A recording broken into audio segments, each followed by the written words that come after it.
Falcon fan, what's up? It's your boy, Let Us Pray. I hope you're having a blessed and a prosperous day. Look here, smash that like, subscribe button, hit that notification bell so you can get these videos as soon as I upload them. Look here, man.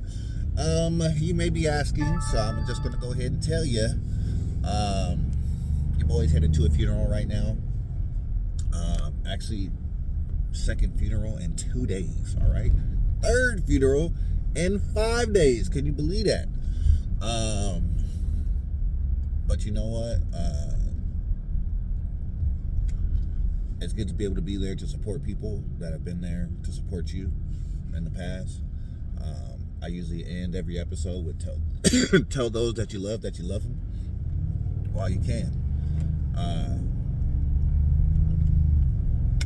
Tomorrow's not promised. All right, do that. Tell those that you love them while you can. All right.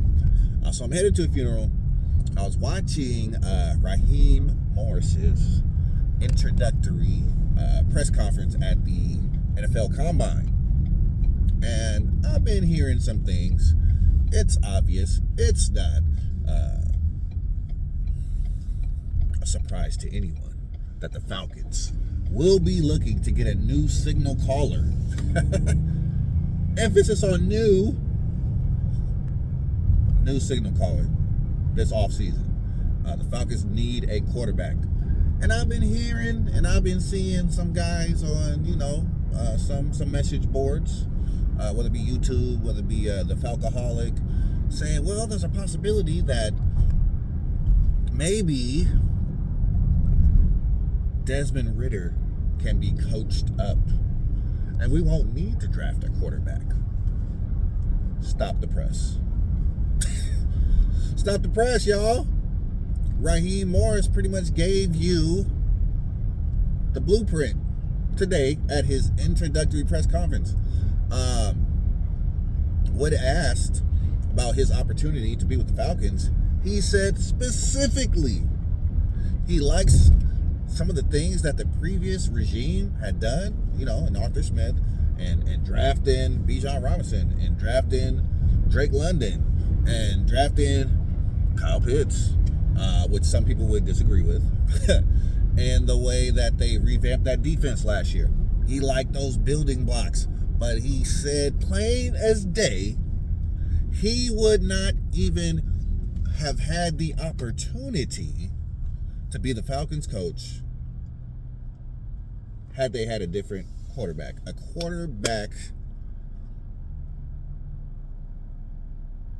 that was a great signal caller, a great processor, and all those things that he's looking for in the quarterback of the future for the Atlanta Falcons.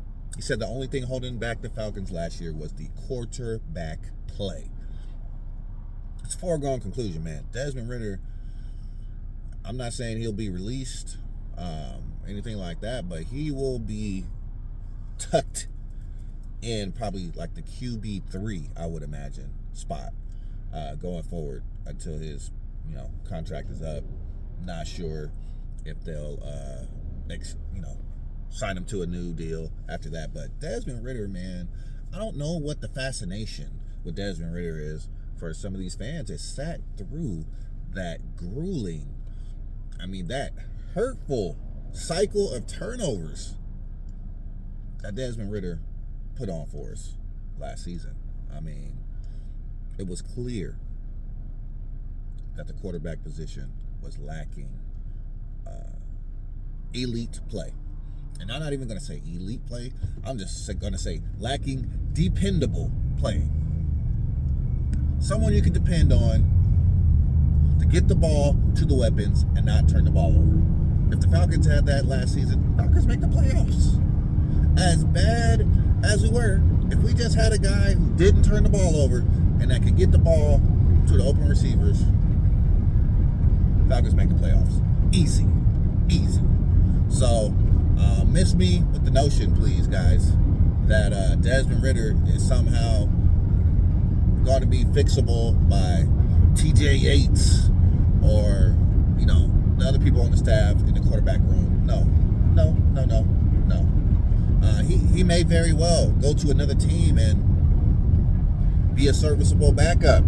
He might look good for a few quarters or even a game or two. But what Desmond Ridder showed us last year is that he was not ready to be a franchise quarterback. Do you think Raheem Morris is going to come in as a brand new head coach and possibly put his own job on the line with the guy that was responsible for getting the last guy fired before him? He said it clear as day. He didn't say his name, but if you read between the lines, he says if Desmond Ridder played better, Arthur Smith would have never got fired. So why in the heck would Raheem Morris even entertain the thought of Desmond Ridder being his starting quarterback? And I'm going to say he won't even be the number 2. Because if you got a number 2 guy that you believe in, he's one play away from being your starter for the rest of the season. And I don't even think Raheem Morris or Zach Robinson think that highly of Desmond Ridder. Don't get me wrong, I think Desmond Ridder's a great kid. He seems like a great guy, just a great person overall. But as far as a quarterback play, man, he's got to be tucked really deep in that depth chart. I wouldn't be surprised if he even, can he be put on the practice squad? But you definitely don't want him as your number 1 or number 2. Like I said, number 2, man, he's one play away. Knee blowout, Achilles blowout. Look what happened to Aaron Rodgers. First play of the season, he tears his Achilles. Who did the Jets have at backup? Zach Wilson. Come on, rest my case, man. Falcons will be looking to get their quarterback of the future. I'll leave the link to that video in the description, but Raheem Morris talked about all the different possible ways and all the different possible avenues the Falcons can address the quarterback position, whether that's to trade, and he refused to talk about Justin Fields because Justin Fields is under contract with the Chicago Bears, so you cannot talk about another team's player acquiring that said player anyway without being fined. Shout out to D-Led for asking that question. And I haven't heard D-Led's voice a lot in a lot of these press conferences. I'm glad he's okay, man, because I was beginning to think maybe he was sick or something. But yeah, shout out to D-Led, man. One of the Falcons' long-time media members, man, sports writers. So that's all I got for you, man. I'm on my way to this funeral. Just wanted to share that piece with you. I'm gonna share that video with you. I really enjoyed listening to Coach Heem not only talk about quarterback position and what they're looking for and whatnot, but also talking about his journey as a man, as a coach. It's a good lesson. His life is a good lesson to learn. He was elevated at such a young age to the head coaching position of a franchise that had recently won a Super Bowl. He had the keys to basically like a Maybach, right? Whatever you want to say, Lamborghini, Ferrari. He had the keys.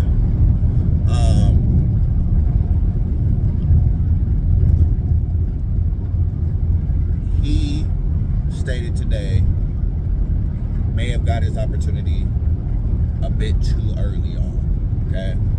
He may have not been mature enough to handle the keys at that moment. But even though it didn't work out, he had 2 options. He could either become bitter because the opportunity didn't work out, or he could learn how to be better. That's a lesson for life for all of us, man. Just because something doesn't work out, man, it does not mean that you'll never get another chance. Just because it doesn't work out the first time, it does not mean that the door is closed. There's another door. Seemingly could even be a greater door that can open if you just maintain the right attitude. Don't go storming out of the office, cussing everybody out, knocking stuff over, threatening people's lives. Take it gracefully. Do some self-reflection. What could I have done better?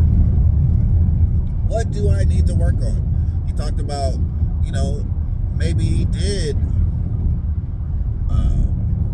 get relieved of his duties as the Tampa Bay Buccaneer coach, but then they gave him the opportunity to learn from a Mike Shanahan, to coach with a Kyle Shanahan, a Matt LaFleur, a Sean McVay. Learn from a Dan Quinn, defensively. All these great football minds he got a chance to learn from after that opportunity with Tampa Bay. And not to mention, his time with Mike Tomlin. I mean, I'm sure that's invaluable.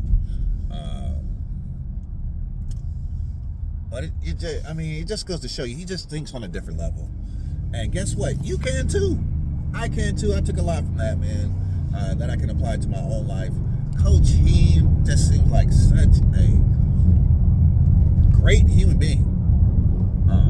So inspiring, yet authentic and unique.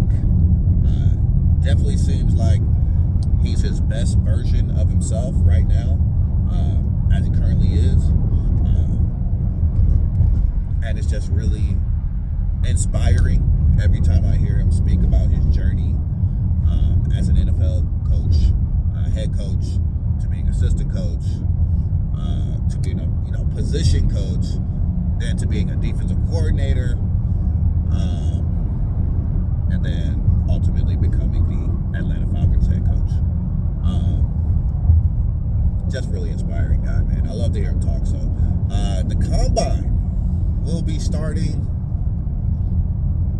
and we're definitely going to be updating with some of the really great performances from the prospects.